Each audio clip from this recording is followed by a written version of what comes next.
Yeah, man. You know, it's some psycho war shit, man. You know, the simple fact that Christians can't tell you the first motherfucker who going to heaven. You know, but they can build up. They can have the audacity, and they always know who's going to hell.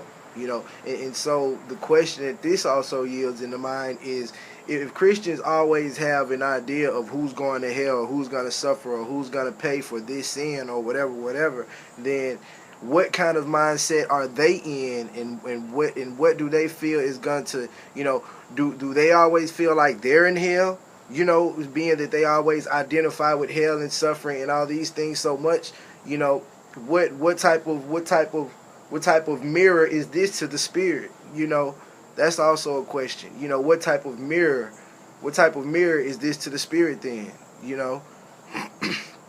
And what does this say about them as a Christian? Always knowing about who's gonna suffer and all those things. What type of mirror does that yield? And how does that reflect upon their life?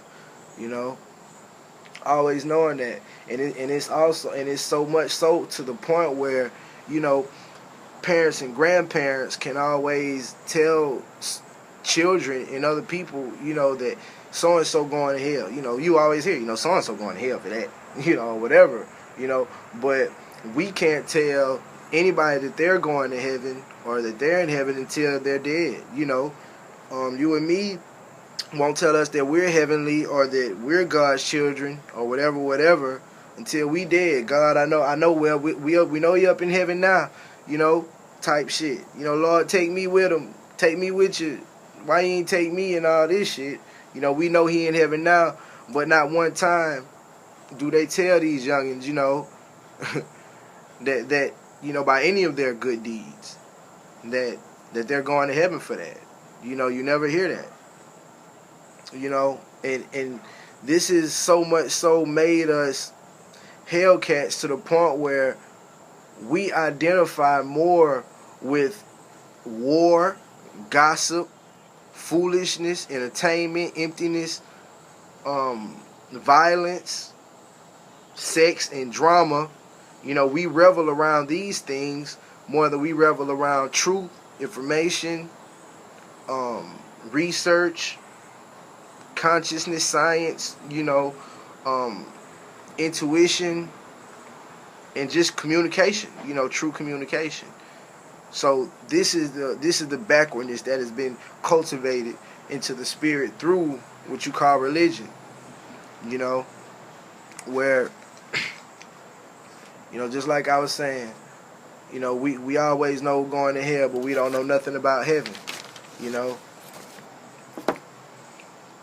And just like I was saying earlier, just the simple fact that, this is a book that people are dropping money in so-and-so's basket, in a pastor's basket, in someone's basket, and this is a book that you've been had since you were 6 years old. This is a book that you got on your goddamn shelf, and you can't name one other book on the planet like this. You can't name one other book on the planet like that, and that shows you the mental asylum that the Bible is actually meant to be. And that shows you the mind fuck and the mental slave house that the Bible is meant to be. And there's so many times in the Bible where it actually says slaves, masters, slaves, masters, slaves, masters. You know what I'm saying? And through this whole process, we've been reversed with the spirit of fear. We've been reversed with the whole science of fear, shall I say. With the science of fear and the spirit of fear, which is ultimately the spirit of the white man, the spirit of fear. The gun is the epitome of fear. You understand? The gun is the epitome of fear. When the gun was made, it was when, the European was so scared of whoever, the Indians, whoever they were fighting, or the Africans, whatever, were so scared and so in fear that they ultimately made the gun. The gun is the epitome of fear. When you use the gun, you're at the epitome of fear in your situation. You understand? So, understanding the whole process of being inbred with this science and this spirit of fear, by through the Bible, through slavery, you know, through being beaten and deculturalized, despiritualized, you know, and completely given a clone of who you are, which is the African American, which there's no such thing.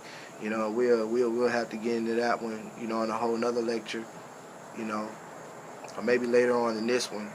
But just the spirit of fear, and not thoroughly analyzing fear, you know, as a science, and ultimately fear being the arch enemy of divinity and God's will and God. You know, the whole concept of fear should be thoroughly analyzed and combed through and understood and overstood as, you know, the arch enemy against the will of God, you know, which is ultimately inside of all of us, inside of you, inside of I, you know, inside of I and I, you know. And the way that this whole fear complex has been thrown around. It's thrown around the Bible. The word fear is thrown around so much in your Bible, it got you messed up, you know, to the point where it tells you to fear God, you know, it tells you to fear man, you know, and I believe that's forgot what child, I believe that's in Ephesians as well, you know, the whole,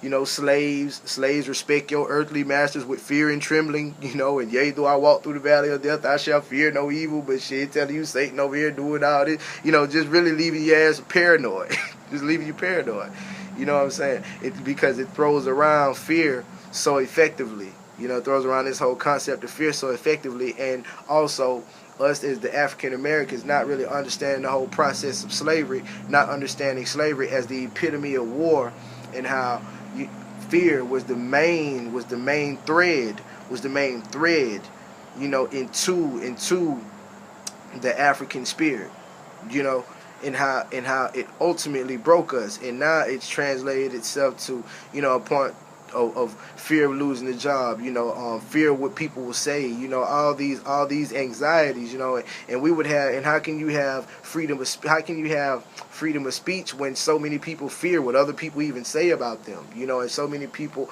are in direct compliance with such trends, you know what I'm saying, based on fear, because they're in fear of being themselves, you know, and in fear of using their own voice and saying how they feel, you know, just of being heard, you know.